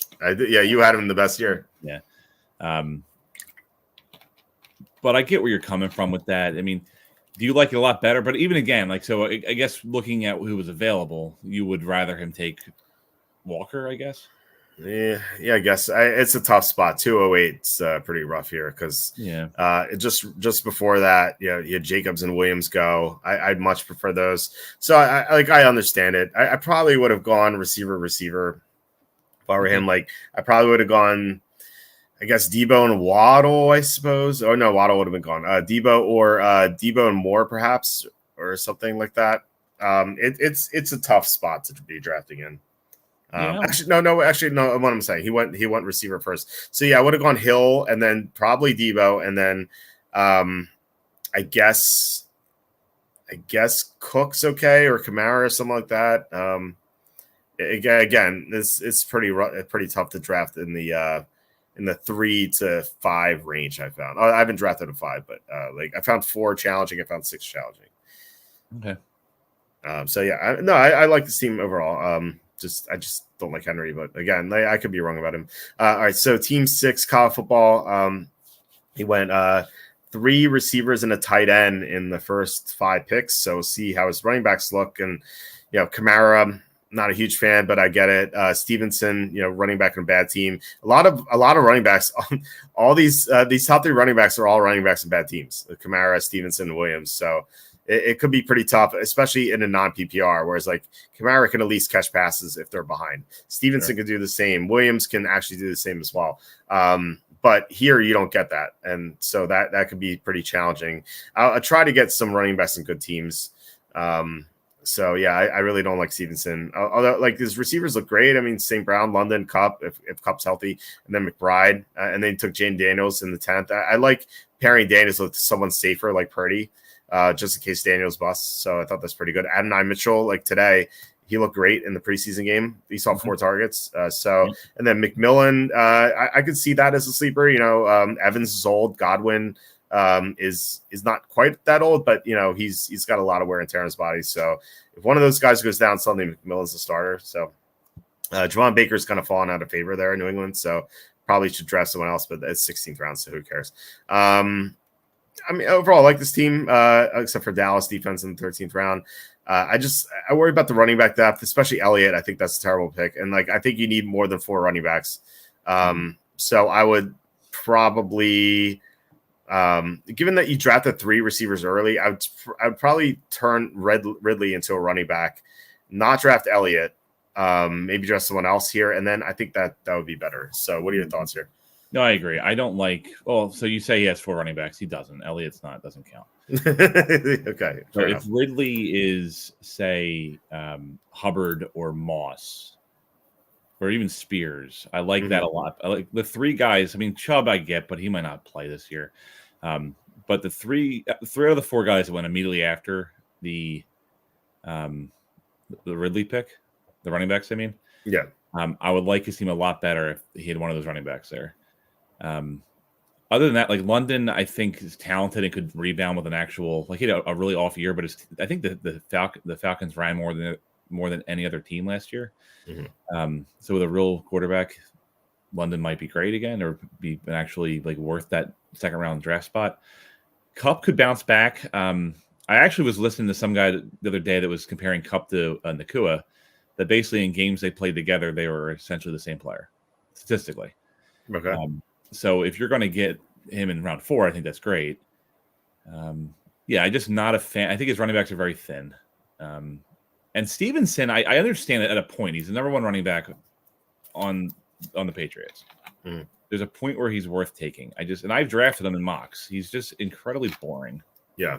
I don't think he's the kind of guy that's going to put up 20 points for you. No, I don't know. Yeah, maybe he'll score a touchdown here and there. So I think he's going to have a bunch of single-digit weeks. And then when he scores a touchdown, it's he put up 11 points this week.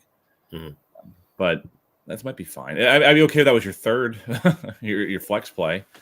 But I think, I think the one pick that was bad was the Ridley pick, and it should be a running back. Yeah. Or actually, I'm excluding how bad the Elliott pick was. That's actually, if you wanted to go Dallas, why didn't you go Doodle? Doodle, of course. Right? Doodle's the better pick. Yeah, Doodle's on the board when you take Elliott. So if Ridley is, say, Hubbard or Moss or Spears, and Elliott is Doodle, I like his team. Or one or the other. I like his team a lot better. Yeah, and also Dallas defense needs to be a running back as well. Trump Best, team 7. I love this team. Looks great to me. His receivers look awesome. Chase, Moore, Collins, Marquise Brown. not going to be out too long. Deontay Johnson is his 5th receiver, looks strong. His running backs, Jacobs and Pollard. Given that he waited for his RB2 late for Pollard, that could really work out. And then I like that he went sleepers after that. Not so much McLaughlin, but Ray Davis, Shipley, Tracy. These guys could all produce, especially Davis. I think he has a really good chance. I was hoping to get him in this draft at 10-12, but Trump Best took him off the board. Kincaid, again, I mentioned that I wanted him to pair with Josh Allen. I think he could have a Travis Kelce 2022 type season because there's really nothing at receiver, even though I took Coleman. I just think that he could just dominate with targets. I like that he waited on quarterback till round 11 to get Tua. It's great. And then Trevor Lawrence in the 15th. You can rotate those guys. Funny enough, they play each other in week 1. And I think that game could be like 49-42. Like there's going to be no defense in that game. And then De'Ami Brown, round 16, like he's quietly going to benefit from that Dotson trade. He's cemented as the receiver 2 now with a quarterback who's going to throw downfield. So that De'Ami Brown pick could quietly help him out there. Although he's pretty strong at receivers. So probably maybe you could trade him at this sort of loot really. But overall, I like the team a lot. What do you think? Yeah, looking over it, I don't have much comment. I like Kincaid a lot. I think he easily could be a top 3 tight end, type 5 tight end this year. Mm-hmm. I think he's like probably the best receiver left on Buffalo. Like you said, he waited pretty long for running back number 2, but Pollard, Davis, I like his potential there. Mm-hmm. I don't have any real complaints. No. Yeah, I like it. All right, so teammates, scary hours. So he started off Jefferson, also Devontae Smith, Tank Dell, Xavier Worthy looks like a great receiving core. Not crazy about Jameson Williams. Running back Kyron Williams. I like this 1-2 punch here. That's why I like drafting in the second half. The first round looks so much better. Kyron Williams with Mostert, Singletary, right. 2 Miami backs, but that's okay. And then he drafted Hurts at 308. I think I try to wait until round 4 to get Hurts. But he went Hurts, Devontae Smith. If he took Devontae Smith and then went Hurts, I think it would be the same thing, but I'd probably like him more. No, that makes sense, and I like the stack there for sure. And I like that, like with Dawson there, like Smith is kind of like cemented in the slot, which under Kellen Moore has been pretty good. So. And then tight end, he waited until the very end to get Freiermuth, which is just great value.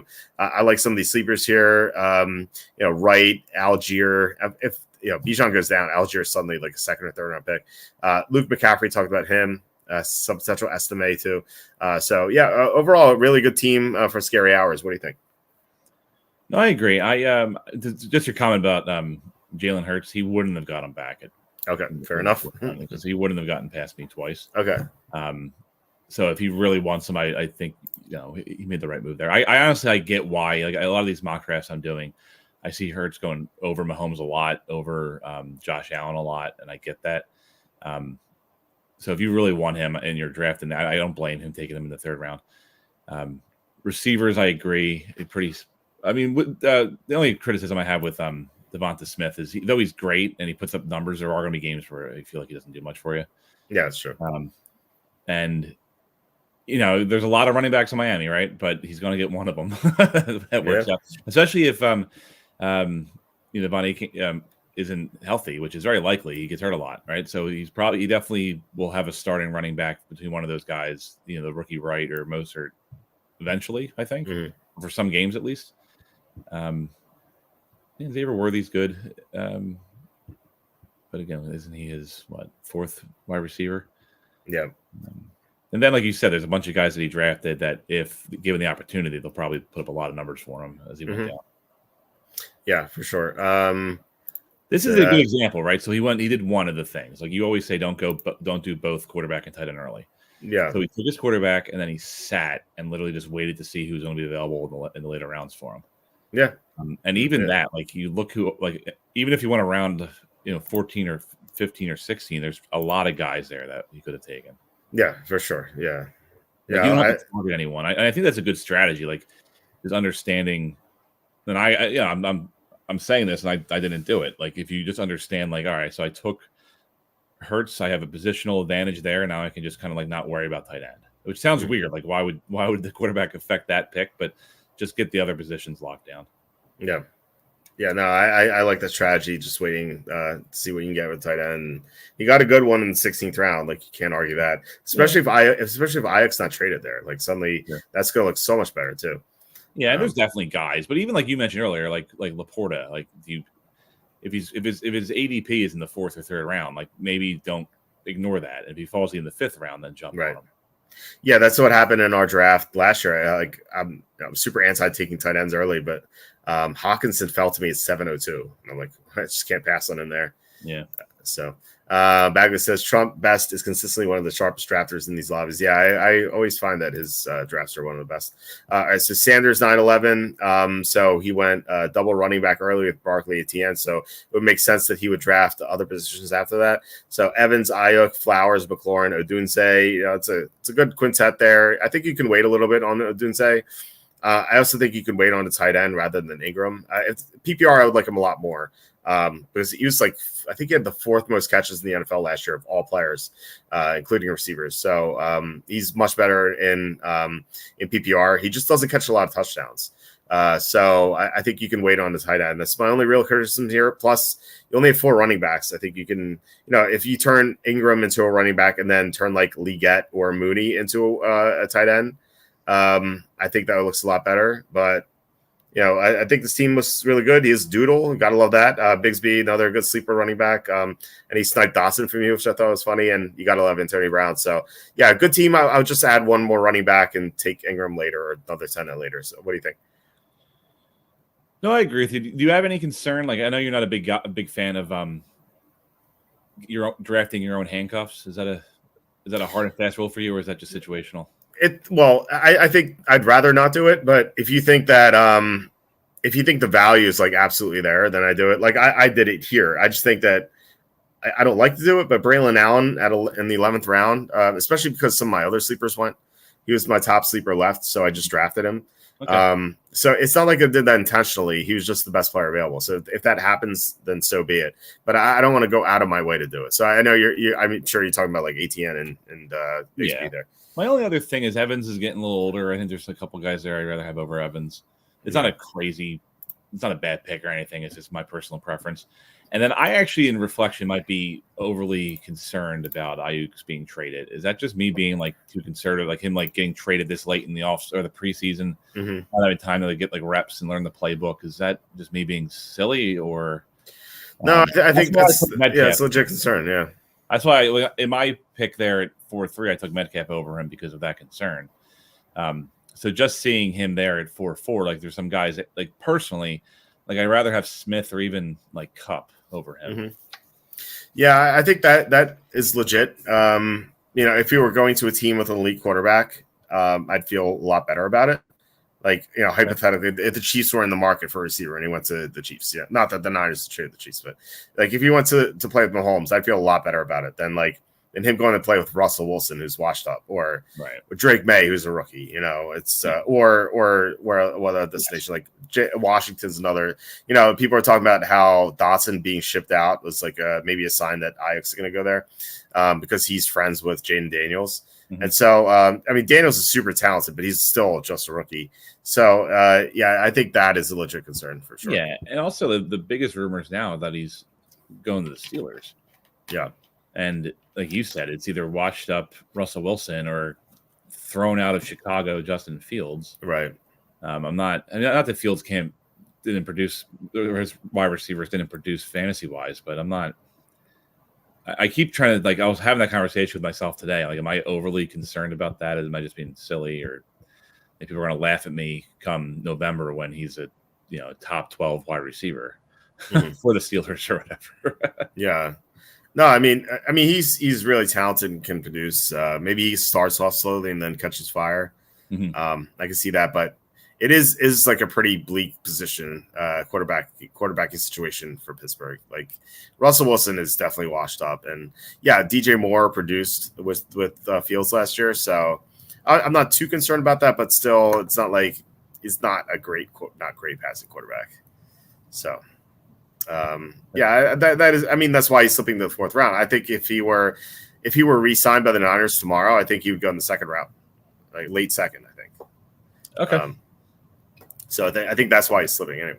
All right, so Team 11, Joey Russo.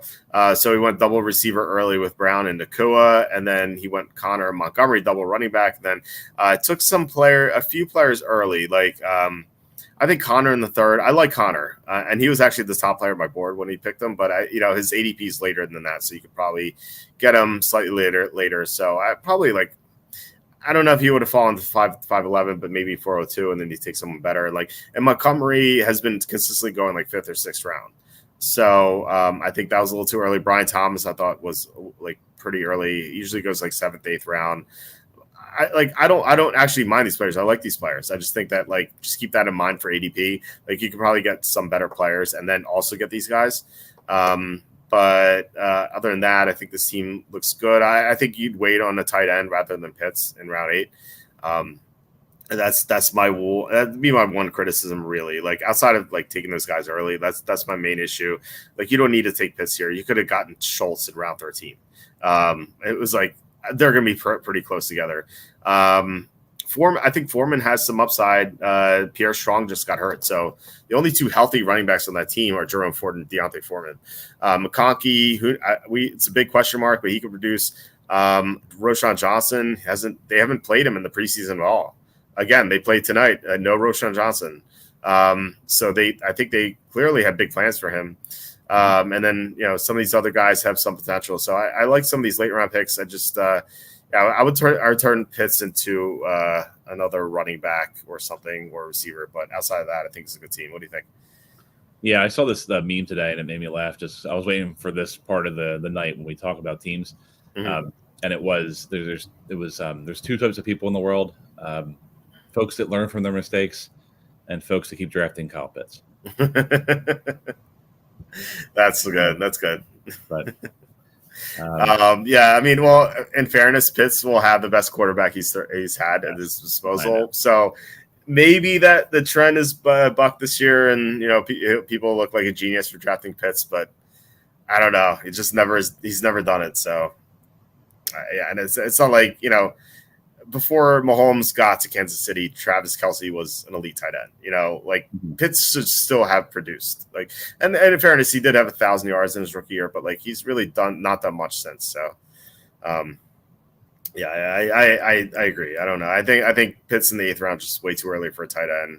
It seems like round 8 is just the dead zone for a tight end, unless Kittle falls to you or something. Okay. Who else is going to fall to round 8? Maybe I don't see Andrews falling to round 8. Kittle's really the only realistic tight end I would take around 8, just because he's around 6-7 value. Yeah. So just good receivers. I'm not. His running backs are okay. I'm not crazy about them. I'm not a big. I have taken them in mocks. It's one of those things where eventually you have to take Eckler. Yeah. But I'm not crazy about them. There's a lot of guys you hold your nose and you draft, and I think Stevenson's the same way. Eckler, and it's funny because I think one of the mocks I did with you, not as a guest, but just as one of the members here, I actually drafted both of these guys in one draft. I'm not saying they're undraftable. It's just I'm not crazy about them. Yeah. Even David Montgomery, I feel is the same way. He's going to produce, but he's definitely, Gibbs is the guy there now. And as the season went on last year, Gibbs took more and more of the role. So as long as Gibbs is, I don't know, Montgomery, I'm not crazy about him. Yeah. Evans is old, reliable. I feel like he relies on a lot on his speed, so I feel like that could go pretty quickly. Trump is best says Trump tried the hero running back approach tonight, but I'm more a double. So Jacobs is his hero running back, so it ended up working out pretty well. John saying he's resigning with the 49ers. Lynch told me personally. Okay. Yeah, well, who knows? Maybe he does know. John Lynch. Sue says, when is the roster cut day? Is there more than one? And there's only one cut day. These used to be so annoying. It used to be 3 cut days. It was so stupid. Yeah, now it's just one. All right, so the last team, Cassandra Future. So Cassandra started with Gibbs and Wilson. So good 1-2 punch. And then pairing Mahomes and Kelce, it's been pretty popular in here. A lot of people have done it. I think that would have worked out really well in the past, not last year, but the Chiefs have so many weapons now. They've Marquise Brown when he gets healthy. They have Xavier Worthy. They have Rashee Rice, assuming he's not suspended. Like they have more receivers here, so I feel like Kelsey is being overdrafted. But like you still have that stack, and it's still appealing. I love Aaron Jones in round 5. Christian Kirk round 6 is good. Brown Ford pretty solid 7-8. Love Joshua Palmer around 10. Hopkins, you talked about him having like great upside, or maybe not upside, but like great value in round 11. Bucky Irving, I think, is a great sleeper in round 12. Mason, he could take the job if McCaffrey gets hurt, so you probably should target him in that range. Love the Covey of British Brooks there. I think this seems really good. I wonder how different it would be if you don't take Kelsey and just try to get someone else. Like maybe try to pair Mahomes with like Marquise Brown in like round 7 or something, or Xavier Worthy. So they just kind of went here. So maybe that wasn't a possibility, but like instead of Kelsey, who would Cassandra have taken? Maybe Metcalf or Ayuk or Smith, maybe one of these receivers. And so I think the receiving core would look a lot better. You have Wilson, a better receiver 2, and then Kirk's your receiver 3. And then for your tight end, instead of Demary Douglas, you go Dalton Schultz. I think that would be a lot better. That's like the one thing I would do here is just not draft Kelsey. Although I do get the upside with stacking. So what are your thoughts here? I agree with you. I'm not a big fan of it's easier. You said it happens a lot. I think it's easy this year just to kind of weigh the drafts are falling. Like Mahomes used to go like mid to late second round a lot. And there was years where Kelsey was going in the first round. So you had to kind of force that to happen. So I think it's just kind of like organically easier to get the Mahomes Kelsey stack. That's why a lot of people are doing it. But I don't want to root against him, but eventually people are going to he's going to fall off eventually, right, Kelsey? His brother's only 2 years. I know it's a different position, but his brother's only 2 years older than him and retired. Right, and centers tend to play longer than tight ends anyway. Right, so eventually he's going to fall off. I'm not saying it's going to happen this year. He had a real slow start last year and then came on towards the playoffs. So I think there's even like better tight ends, so even available, right? Like you could have Laporta if you really wanted tight ends. Yeah. So I think he reached on Kelsey to make this, or she, or Cassandra, I guess it's whatever. Reached on today. You can't assume anymore. I didn't ask pronouns. You can always assume. Yes. But I think there was a bit of a reach there to get Kelsey in the 4th, the stack with Mahomes, and that might be worth it. But I wouldn't have done it. Yeah, it's something you definitely want to do in DraftKings. If you're playing against 200,000 people, you have to go for the huge upside. But in regular fantasy, you're playing only against one person. And like I've always said this, like if I'm like pretty close on a couple guys, then I would definitely try to stack, but I wouldn't go out of my way to stack. So Joey says, didn't Montgomery get 20 touchdowns last year? I think it was like 13. Gibbs is an every down back, and Brian Thomas is receiver 1 for Jacksonville. I think Gibbs could be an every down back. They drafted him 12th overall to be the every down back. It's just like he just was a rookie last year, and Montgomery's a good player. Brian Thomas, receiver 1 for Jacksonville. He could be for sure. I think he could be like DK Metcalf. So that could work out. I just think you can get him later. That was my only point. Cassandra says, my defensive draft without the use of an Elkshon device. Nice. And nice team, Cassandra. Yeah, I agree. Cassandra says, this is why I'm voting for Harris Fatty. Almost guaranteed complete federal funding for the USPS when it inevitably runs out of money in 2 years. And I could do my picks by mail forever. Sure. Nice. John says, the deep sleeper for the Bills is MVS. The beat reporters are surprisingly bullish on him, even with the injuries, although they've been known to drop the ball before. MVS or the beat reporters? They both dropped a lot of passes or balls. But no, I think it seems like beat reporters always talk up players during the summer. It could be anyone. Remember the Eagles had this guy Patrick Turner.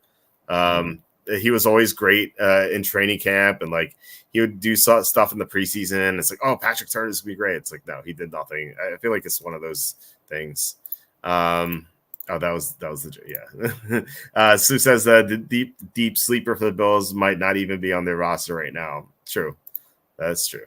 All right, guys, that is it for the show. Please hit like, subscribe, comment below, share this video. Visit the link in the description for the merch store. All that would be appreciated.